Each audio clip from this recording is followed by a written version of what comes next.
What's up, Saiyan Army? Welcome to the video. Today we're going to be doing a voiceover. Haven't done one of these in a minute, but I just wanted to show you guys currently where I'm at with my injury, you know, my future plans and my goals from getting Yamched to going Ultra Instinct, you know, and just talk to you guys and show you guys where I'm currently at and where I'm gonna be. So what you're seeing on your screen now is my full body workout. As you guys know, I've been doing a full body workout about 4 days a week. I'm not trying to push it too crazy. I'm just trying to make gains, but also be safe at the same time.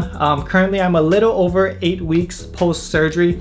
My arm is coming back. As you guys seen from the thumbnail, it's about maybe 65–70% better, so it's getting there.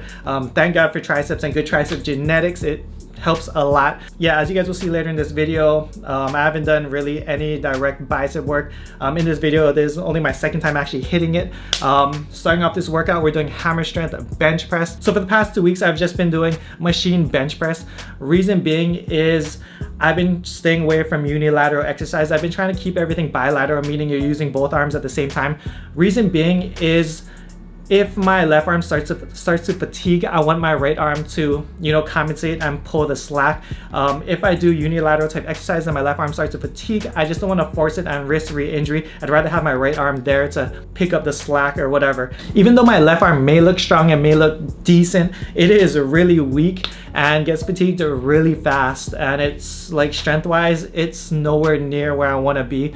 After talking to my ortho, he just wants me to take it easy until I hit that 12-week mark. No, I'm not listening to exactly, you know, the type of weights he wants me to use, but I'm just being mindful and listening to my body. I'm not trying to overly push it. I'm taking things very, very slowly. As you saw on the hammer strength machine, I was only doing 25 pounds per each side. 2 weeks ago, when the machine bench press was taken, I did it with 4 sets of 20 with just 10 pounds in each side. Actually 3 sets of 20 with 10 pounds in each side.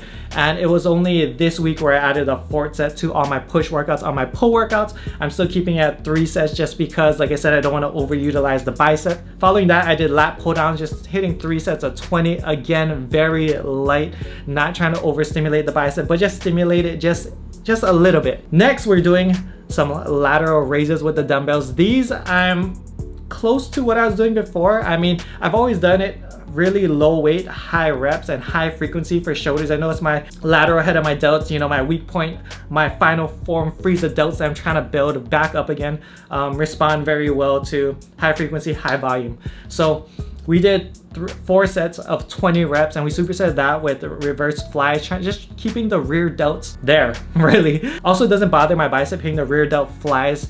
So just keeping it light. That's probably the only exercise where my strength is like kind of okay. Following that, we're doing these close grip rows. Now, this is one of my least favorite exercises as far as back goes. I don't know what it is. I just don't get a good mind muscle connection when doing these. The only reason I'm doing them is because it engages your biceps a little bit more than just other back exercises that I'd rather do. So I'm just taking a hit on doing an exercise that I don't really care for, just for a little more bicep stimulation. And again, just keeping it light, 3 sets of 20. If you guys want to know my numbers I'm doing, I started at 30 pounds.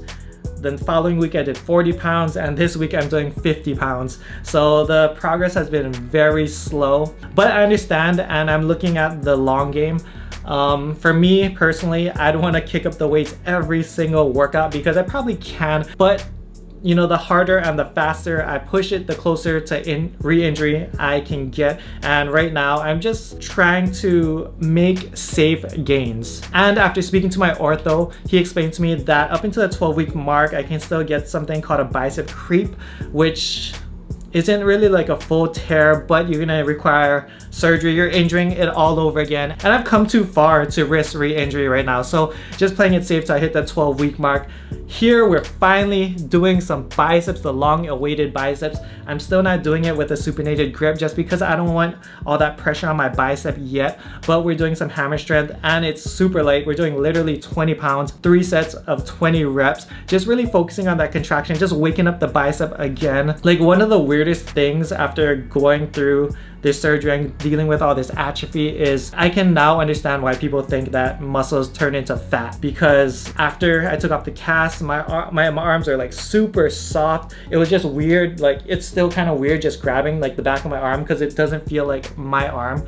You know, I've been lifting for 15 years, and you know, ever since I started, like for the past like 13 plus years, my arm has ever been pretty beefy with the triceps and everything, and it's just weird being able to feel the bone and how soft everything got. So I kind of understand that now. Also, someone also mentioned that, you know, this will help with future clients as well as they go through injuries and whatnot, and help me get a better understanding. So here we're hitting some legs, just supersetting leg extensions, hamstring curls, 4 sets, 20 reps each. I'm not really focused on building my legs up too much because I do plan on training Muay Thai again after my biceps fully recovered. I'm a little scared on throwing punches and just having that impact. I feel like I could risk re-injury, especially if I hit the pad wrong and I'm at full extension. I feel like it can risk re-injury, so I'm not gonna start training Muay Thai until I'm back to 100%. But we're still hitting legs, and my legs are growing again just because I'm hitting with such high frequency. Literally, I'm hitting this same leg workout 4 times a week. And the next exercise we're doing is a leg press. We're doing 10 reps narrow stance, 10 rep wide, and then doing calves after that. Again, 4 sets, 10, 10, and then 20 for the calves. Calves on the leg press is probably one of my favorites, you know, just because you get that full stretch and you can kind of bend your knees to change the angle. And yeah, I just really like it, even more so than the standing calf raise. Following that, we hit some abs, hitting the lower abs, upper abs, obliques, quick superset. If you guys been following the channel, you guys already know I pretty much keep it the same all the time. There's no magic. Yes, my body fat is a little bit higher than what it was before, but I'm not really worried about that. I'm just worried about, you know, just recovering, building back that muscle, and just doing it in a safe way, you know, keeping my Vegeta-ness that wants to increase the weight and go crazy, you know, trying to tone it down and just be smart about my training and just looking at the long run, because, you know, that's where I want to be. I want to be back cosplaying at New York Comic Con. That's the, you know, the short-term goal, and just overall health is obviously the long-term goal. Overall health and safety is a long-term goal. So overall, things are growing nicely. It is like my body's going through newbie gains again. I know a lot of you guys commented that have had experience dealing with injuries and stuff, and it is like I'm going through newbie gains all over again. And I kind of want to push it like I have newbie gains because, you know, with every workout, my arm's getting stronger and stronger. With every workout, I feel, you know, my left arm feels less fatigued and less fatigued. I remember when I first started working out, you know, my left arm after 6 weeks, it would be like aching all through the night, and just like a muscular pain, not really sharp pains or anything bad, but just like a muscular pain. And slowly but surely, as you know, I just let myself get used to the volume, it recovered and it's getting stronger little by little. So a lot more lit videos coming your way. Chichi and I just booked our trip to Japan, so stay tuned for that. Subscribe if you're new to the channel, like the video. If you guys made it to the end, comment down below Zenkai Boost, because it's coming. As soon as we hit week 12, we are gonna just unleash that Vegeta rage, unleash that Ultra Instinct, and that's where we're going. So yep, thank you guys for watching. Thank you guys for all the support. I'll see you guys in the next video. Much love, strength and honor. Aloha.